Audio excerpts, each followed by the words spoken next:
आज हम आपको डीसी जनरेटर की कुछ प्रॉब्लम्स का सॉल्यूशन करवाएंगे। ये दो प्रॉब्लम्स मैंने ली हैं आज, और ये दोनों प्रॉब्लम जो है मई 2017 में आपके बोर्ड के पेपर में आई हुई है। तो इनका सॉल्यूशन हम किस तरह से करते हैं और ये इनका सॉल्यूशन क्या होगा वो अब हम देखते हैं। तो सबसे पहले जो भी कोई न्यूमेरिकल प्रॉब्लम आप करें, जैसे सबसे पहले हम इस प्रॉब्लम को लेते हैं, है ना। सबसे पहले हम इस प्रॉब्लम को लेते हैं। इस प्रॉब्लम में जो जो डेटा हैं वो आप एक जगह लिख लें। जैसे डेटा क्या क्या है भाई, ये फील्ड रेजिस्टेंस जो है ये एक डेटा है, फिर ये आर्मेचर रेजिस्टेंस ये भी एक डेटा हो गया, फिर लोड ऑफ 100 लैंप्स ये लोड एक डेटा हो गया, ये वोल्टेज 60 वाट है ना, ये सब ये डेटा हैं, ये वोल्टेज ड्रॉप, इन सब को आपको लिखना है एक जगह। मैंने ऐसे बताया था पिछली प्रॉब्लम में भी, तो वापस आपको ऐसे ही लिखना है। तो चलो आप इसको देख लो, फिर हम अगले पेज में जाके इनको इसका सॉल्यूशन शुरू करते हैं ना। तो आप एक बार देख लीजिए कौन कौन सी डेटा क्या क्या हैं ना, फिर हम लिखें इनको।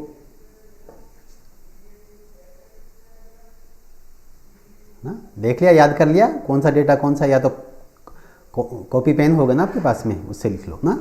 चलो, तो अगले पेज पर हम इसका सॉल्यूशन शुरू करते हैं। अगले पेज पर देखिए नंबर ऑफ पोल क्या है, ये प्रॉब्लम पहली प्रॉब्लम है, इसका सॉल्यूशन नंबर ऑफ पोल्स को हम क्या बोलते हैं, मैं डायरेक्ट ही लिख देता हूँ, ये सब इतना सब नहीं करता। आपको यानी कि नंबर ऑफ पोल्स को क्या बोलते हैं हम लोग, पी बोलते हैं ना, पी 4 हो गया, राइट।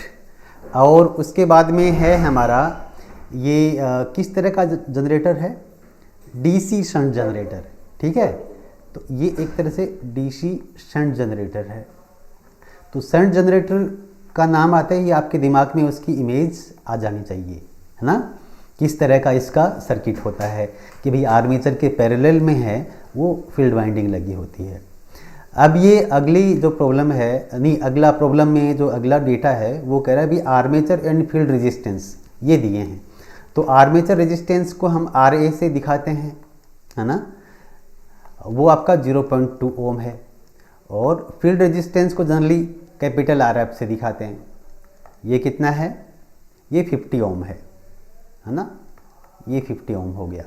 इसके बाद में ये कह रहे हैं कि load of 100 lamps of 200 volt 60 वाट, मतलब अब टोटल लोड कितना हो गया भाई, 100 लैंप हैं और हर एक लैंप का लोड यानी कि वोल्टेज 60 है। तो टोटल लोड कितना हुआ, total load, very good, total load is equal to 100 into 60 watt, है ना। तो ये आपका 6000 वाट या 6 किलोवाट, है ना, ये चीज़ हो गई। और ये वोल्टेज कितना है, टर्मिनल वोल्टेज इसका इसी में दिया है, टर्मिनल वोल्टेज है 200 वोल्ट। और VB ब्रश वोल्टेज ये कितना दिया है, 1 वोल्ट पर ब्रश, ठीक है, 1 वोल्ट पर ब्रश। तो ये इसका डबल हो जाता है, क्योंकि बेसिकली जितने भी हैं इसमें 4 ब्रश होंगे ना, अगर लेफ्ट वाउंड है तो 4 ब्रश में 2 पैरेलल में हो जाएंगे, 2 पैरेलल में तो 1 वोल्ट पैरेलल, दूसरा भी 1 वोल्ट पैरेलल, तो अल्टीमेटली एक ही होगा, और दूसरी साइड में भी 1 वोल्ट, तो कुल मिला के 2 वोल्ट जो है ब्रश ड्रॉप हो गया। अब ये सब करने के बाद में हमको क्या करना चाहिए, हमको डायग्राम बनाना चाहिए। शंट जनरेटर का डायग्राम जो है आप लोग जानते हैं, शंट जनरेटर का डायग्राम इस तरह का होता है, ठीक है। शंट जनरेटर का डायग्राम आपका ये यहाँ पर फील्ड करंट है, ये इधर में फील्ड है, इसमें फील्ड करंट फ्लो होती है, और ये आपका लोड है। 100 लैंप यहाँ पर लगे हैं, लैंप नहीं दिखा के मैं सिंपली लोड का ये सिंबल है ना, ये दिखा दिया, ये लोड है। ये लोड जो है ये 6 किलोवाट का लोड है। और ये वोल्टेज कितना है, ये वोल्टेज है 200 वोल्ट, ये हमको प्रॉब्लम में दिया है, ठीक है। ये रेजिस्टेंस जो है ये कितना है 50 ओम, ये फील्ड रेजिस्टेंस है आपका, ये वाला, यानी कि इसके अंदर की जो वाइंडिंग है आर्मेचर की, इसका रेजिस्टेंस है वो 0.2 ओम है। और क्या दिया साहब, और VT हो गया, RF हो गया, बस P की संख्या ये दी गई है। अब आपसे क्या पूछा है प्रॉब्लम में, क्या पूछा आपसे, calculate the total armature current and induced EMF। अब आपसे पूछा है टोटल आर्मेचर करंट यानी कि IA पूछा आपसे, और इंड्यूस्ड EMF को हम क्या बोलते हैं, EA, ठीक है। ये दो चीज़ें आपको पता करनी है। तो ये दो चीज़ें कैसे पता करेंगे, बहुत सिंपल है भाई, इसका वोल्टेज हमको मालूम है, जैसे सबसे पहले हम IA को पता करना चाहें तो ये करंट हमको पता लग जाए और ये करंट पता लग जाए, तो ये जो IA करंट क्या हो गया, ये IL करंट है, लोड की करंट, और ये फील्ड करंट है। तो हमारा IA क्या हो जाता है, IL प्लस IF। IL भी इजीली निकाल सकते हैं और IF भी इजीली निकाल सकते हैं। कैसे निकाल सकते हैं, देखो हमको ये वोल्टेज दिया गया है, एक बार मैंने आपको बताया था ना, वोल्टेज, करंट, पावर, रेजिस्टेंस, इनके बीच का जो रिलेशन जो है वो बहुत कॉमन है, आप सबको ना बिल्कुल टिप्स पे होना चाहिए। तो ये 200, अब जैसे कि ये 6 किलोवाट है, तो इसका मतलब ये होगा 6000, ये वाट जो है क्या हो गया 200 इंटू IL, यही होगा ना, मतलब ये वोल्टेज, इस लोड का वोल्टेज तो 200 हो गया, और करंट अगर IL है तो इसका मल्टीप्लिकेशन क्या हो गया 6000 वाट, है ना। तो IL क्या हुआ, IL हमारा हो गया 6000 डिवाइडेड बाई 200, है ना, ये हो गया 30 एम्पियर, राइट। इसी तरीके से अब इसकी ये IF निकालना हम चाहेंगे, ये कितना वोल्टेज है, जैसे 200 वोल्ट ये है, तो ये यहाँ भी 200 वोल्ट है, यहाँ भी 200 वोल्ट है, तो ये करंट कितनी हो गई IF, बताइए। IF आपकी जो हुई वो हुई 200 डिवाइडेड बाई 50, क्योंकि IF बेसिकली क्या हो रहा है आपका VT डिवाइडेड बाई RF, यही तो होगा, ये वोल्टेज VT है और इसका रेजिस्टेंस RF है, तो करंट इसकी ओम के नियम के अनुसार में ये हो गई। मेरी आवाज़ सुन रही है, ओके। तो ये कितना हो गया 4 एम्पियर, राइट। अब देखिए आपका IF भी आपने निकाल लिया और IL भी निकाल लिया, तो IA क्या हुआ, IA इन दोनों का सम, तो 30 + 4 = 34 एम्पियर। देखो कितनी इजी प्रॉब्लम है। अब रहा बात हमको ये निकालना है, तो हमारा EA जो है वो हम यहाँ निकाल लेंगे, KVL से निकाल लेंगे। करंट इस तरह से है, तो हमेशा मैंने आपको बताया था जो भी रेजिस्टेंस बीच में आता है, जैसे से फॉर एग्जांपल एक छोटा सा एग्जांपल आपको देता हूँ, है ना, ये वोल्टेज है, कोई प्लस माइनस वोल्टेज है, ये रेजिस्टेंस है ना, एक रेजिस्टेंस ये है, ये प्लस है, ये माइनस है, करंट इस तरह से है, ये I करंट है, ये R1 है, ये R2 है ना। तो अगर आप इस पर KVL लगाना चाहेंगे तो आप ये जो धारा के अगेंस्ट चल रहे हैं, तो रेजिस्टेंस में क्या हो गया, वोल्टेज पॉजिटिव हो जाता है, जैसे ये I करंट है ना, तो ये आप इधर चल रहे हैं ना, इधर मतलब एंटी क्लॉकवाइज, तो IR2 प्लस IR1 और माइनस ये प्लस से आप यहाँ कहाँ गए माइनस पर, तो माइनस, अगर ये वोल्टेज V है तो V हो गया इक्वल टू 0। ये आपको याद रखना है, याद रहेगा हमेशा। यानी कि धारा के विपरीत अगर आप चलेंगे तो रेजिस्टेंस के अक्रॉस जो वोल्टेज ड्रॉप होगा वो हमेशा पॉजिटिव होगा, और अगर आप उल्टा करोगे तो निगेटिव होगा। अगर आप धारा की दिशा में चलोगे तो ये वोल्टेज, ये ड्रॉप जो हुआ वो क्या हो जाएगा, निगेटिव। अब जैसे कि हमारा ये इक्वेशन आ गया, अब इसी पर मैं अगर धारा की दिशा में चल के आपको दिखाता हूँ, यानी कि इस डायरेक्शन में मूव करता हूँ क्लॉकवाइज, तो अब देखो यहाँ इस बिंदु से चला और वापस इसी बिंदु पर पहुँचना है इस लूप को क्रॉस करते हुए ना, थ्रू करते हुए। तो यहाँ से माइनस से आप कहाँ पहुँचे, प्लस पर, तो वोल्टेज क्या हो गया, V। और यहाँ ये धारा की दिशा में चल रहे हैं, तो ये क्या हो जाना चाहिए, ड्रॉप नेगेटिव, तो माइनस IR1, और ये भी माइनस IR2 इक्वल टू 0। तो देखा जाए तो ये दोनों इक्वेशन एक ही हैं, बस इसको माइनस से मल्टीप्लाई कर दिया, पूरे इक्वेशन को आप माइनस से मल्टीप्लाई करेंगे तो कोई फर्क नहीं पड़ेगा ना। तो एक तरह से ये दोनों इक्वेशन एक ही हैं। तो भले ही तो आप धारा के विपरीत दिशा में चलो KVL के लिए, या धारा की दिशा में चलो, बस एक चीज़ का ध्यान रखिएगा कि अगर धारा से विपरीत चल रहे हैं तो वोल्टेज ड्रॉप रेजिस्टेंस वाले, याद रखना, रेजिस्टेंस वाले वोल्टेज ड्रॉप वो क्या होंगे, पॉजिटिव, और धारा की दिशा में चले तो नेगेटिव हो जाते हैं। हाँ, इस पोलरिटी का आपको ध्यान रखना है, माइनस से प्लस पर जा रहे हैं, जैसे कि आप धारा की दिशा में चल रहे हैं तो अब माइनस से प्लस पर जा रहे हैं, तो ये क्या हो जाएगा, प्लस V। लेकिन धारा से विपरीत अगर चल रहे हैं तो आप कहाँ जा रहे हैं, प्लस से माइनस पर, तो ये क्या हो जाएगा, माइनस। इन पोलरिटीज़ का आपको ध्यान रखना है। तो चलो, ये वोल्टेज कितना है, ये VT वोल्टेज है ना, इसको अगर ये प्लस है तो आप धारा के विपरीत चलेंगे तो एक तरह से क्या हो गया, ये EA वोल्टेज है अंदर में, तो ये EA वोल्टेज बेसिकली ये VT वोल्टेज है। एक ड्रॉप कौन सा होगा, रेजिस्टेंस का, इसका कौन से वाले का, आर्मेचर का रेजिस्टेंस का। तो हमारा जो KVL बनेगा ना, तो एक तो ये प्लस है, ये माइनस है, तो प्लस VT, और धारा के विपरीत चल रहे हैं आप, तो ये अंदर में आपका इसका रेजिस्टेंस है ना, RA, तो IARA हो गया, है ना, और ये EA है तो ये माइनस EA हो गया, ये 0। तो ये जो इक्वेशन है इसकी सहायता से हम लोग ये निकाल लेंगे। देखो, जनरेटर का आपको ये बताया था मैंने आपको कि इस तरह का ये वोल्टेज इक्वेशन बनता है, लेकिन इसमें एक चीज़ और है, इसमें हमारा ब्रश का वोल्टेज ड्रॉप भी है ना। तो ये ब्रश का वोल्टेज ड्रॉप है, ये भी प्लस का ही आएगा, क्योंकि सारे ये ड्रॉप मिला के ही तो EA बनेगा। EA आपका जनरेट हुआ है जनरेटर के आर्मेचर में, ये सभी के एक तरह से ये पार्ट्स हैं, VT टर्मिनल वोल्टेज, IARA, ये सब इसके कंपोनेंट्स हैं ना। तो ये 3 कंपोनेंट इसके हो गए।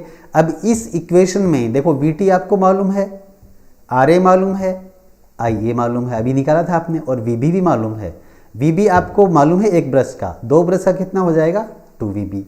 तो ये जो फॉर्मूला है आपका, इसकी सहायता से आप इजीली EA निकाल सकते हैं। तो चलो नेक्स्ट पेज पर हम देखते हैं VB कैसे, EA कैसे निकालते हैं। देखो, 2VB plus VT plus IARA equal to EA, ये इक्वेशन हुआ है ना। तो ये 2 इंटू ये क्या था, VB की वैल्यू 1, VT की वैल्यू क्या थी 200, और IA की वैल्यू क्या थी 34, और ये RA 0.2, ये आपका EA होगा, है ना।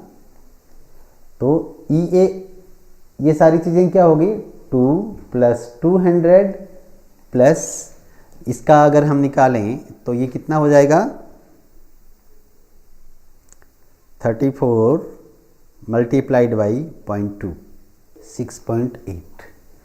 तो ये सब टोटल मिला के हम क्या देखते हैं, ये आपका हो गया 208.8 वोल्ट। बहुत लंबी चौड़ी प्रॉब्लम, बहुत छोटी प्रॉब्लम थी, और बहुत इजीली हमने इसको सॉल्व कर लिया। अब लगते हाथ हम सेकंड प्रॉब्लम भी कर लें।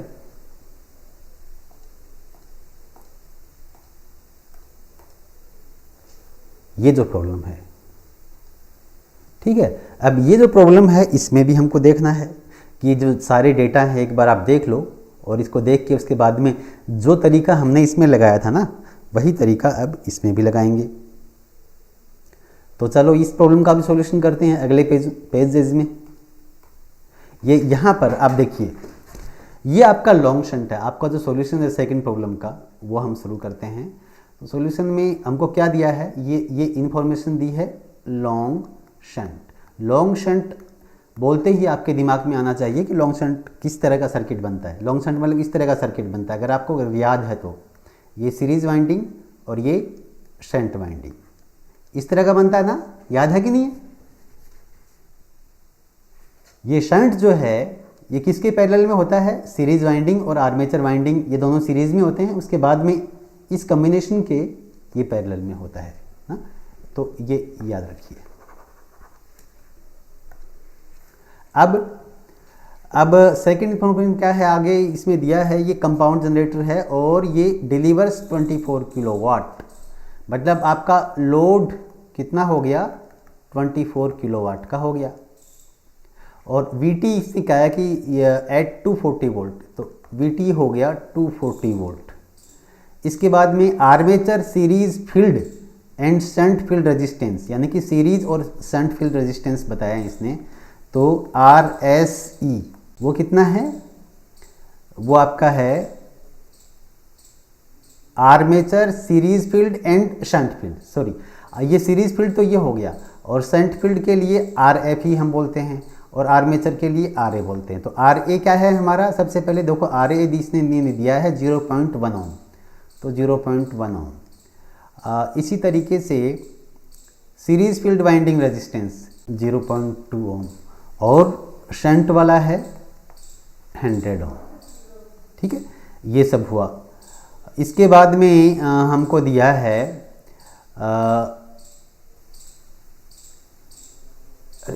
Iron loss is 100 what. ठीक है, आयरन लॉस आपको दिया है 100 वॉट, और क्या लिखा है? Windage and friction losses are 500 watt. Windage and friction losses ये आपका 500 watt at full load. Full load का मतलब क्या है?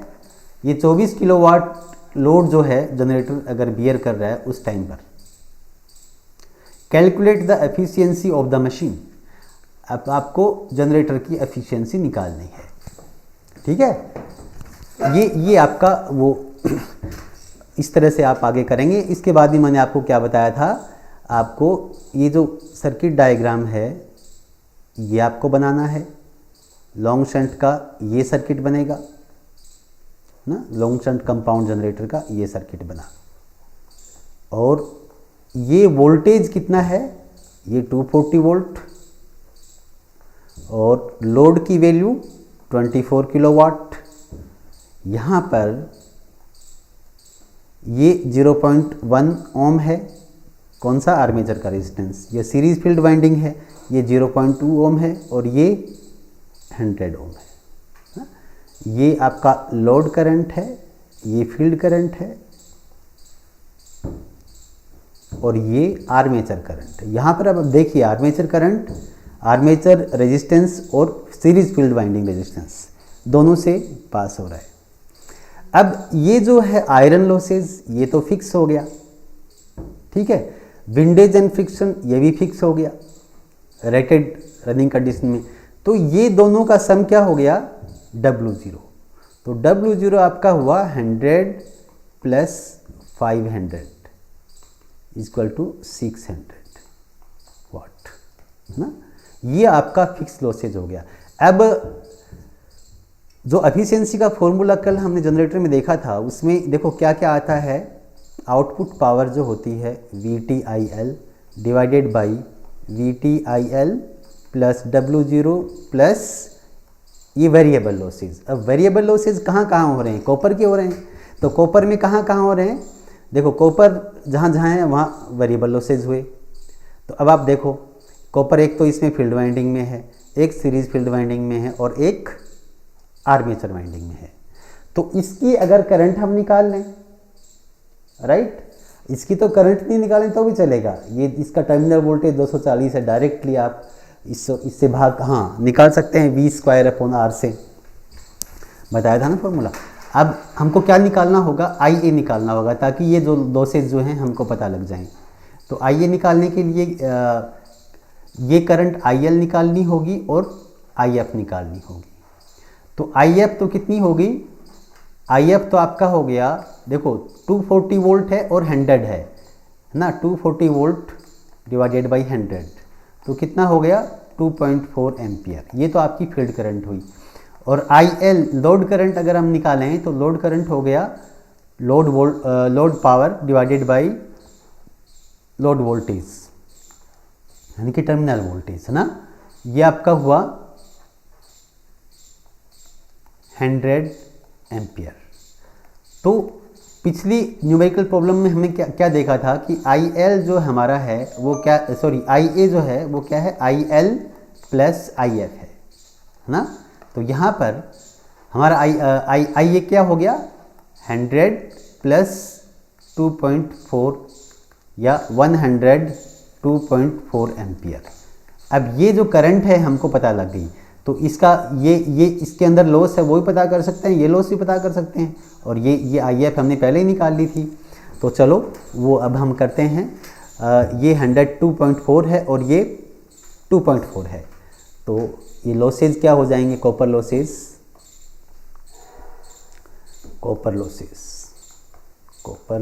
आपका हुआ, देखो IA स्क्वायर RA, ये तो किस में हुआ, आर्मेचर में, प्लस IA स्क्वायर RSE, ये किस में हुआ, सीरीज फील्ड वाइंडिंग में, और शंट फील्ड वाइंडिंग में करंट है IF, तो IF स्क्वायर RF। तो ये जितने भी हैं तीनों वो हमारे क्या हो गए, वेरिएबल लॉसेज हुए। अब सिंपली इनकी वैल्यू पुट कर दें। ये IA तो कॉमन ले लें अपन, तो 102.4 है ना, कॉमन लेके स्क्वायर कर दें, और ब्रैकेट में ये RA प्लस RS है, तो 0.1 प्लस 0.2, समझ में आ रहा है।